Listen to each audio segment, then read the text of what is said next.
Yes boss.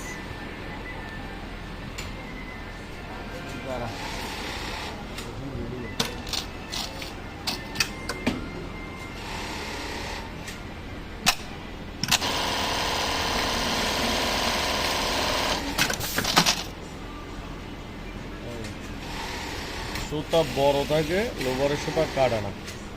কিন্তু কি knife ঠিক আছে নাকি? নাইফ ঠিক আছে, নাইফ নতুন নাইফ, কিন্তু সমস্যা হচ্ছে এই সুতা কাটে না, সুতা কি আরো বড় থাকে। কিন্তু আমাদের এই ফিক্স নাইফ, মুভির নাইফ সবই নতুন, এগুলা ঠিক আছে, এগুলা আপনি ফুলি টেস্ট করলে ঠিক আছে। এখন এই সমস্যাটার সমাধান করবো কীভাবে বুঝতে হবে। দেখো ভিডিও যারা দেখবে এরা দেখি বুঝে নিবে। এটা খুবই ছোট একটা কাজ, এটা দেখলেই বুঝতে পারবে, কিছু করা লাগবে না।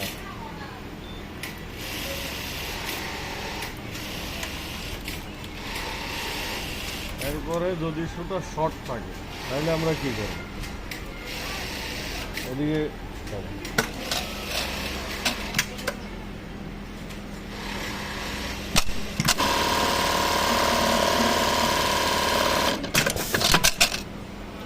এই যে সুতা কাটছে ঠিকই, কিন্তু কাটার পরে কি এ বের হয়ে গেছে নাকি? কাটার পরে সুতা বের হয়ে যায়, না হলে শর্ট থাকে, না হলে কতটুক সেলাই গ্যাপ দেয় নাকি? প্রথমে কয়েক নিডল সেলাই গ্যাপ দেয়, সেলাই হয় না, ঠিক আছে? আর তা না হলে কাটার পরে সুতা শর্ট হয়ে যায়, বের হয়ে যায়। এই আবার দেখি আমরা।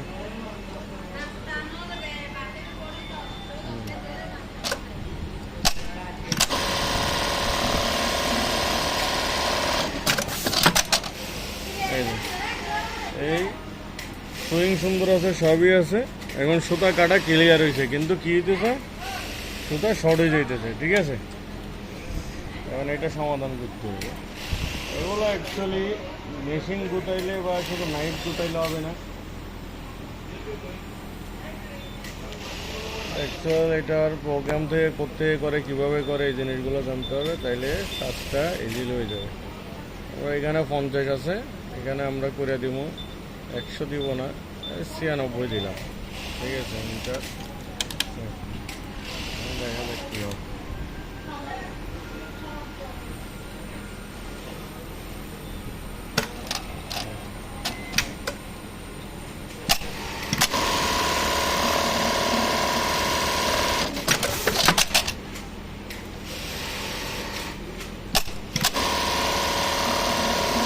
এখন ঠিক আছে, ক্লিন ফিনিশ। এই সুতা আমার যতটুক থাকার এতটুকু আছে, পুরা ক্লিন ফিনিশ আছে নাকি? এখন সেলাই গ্যাপও দিবে না, সুতা ইয়াও হবে না, উঠবেও না, ঠিক আছে?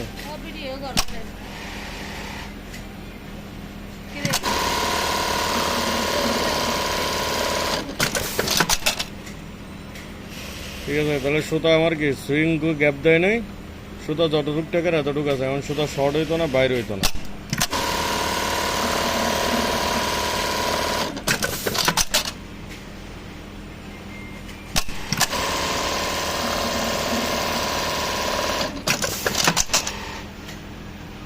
ঠিক আছে, সালা।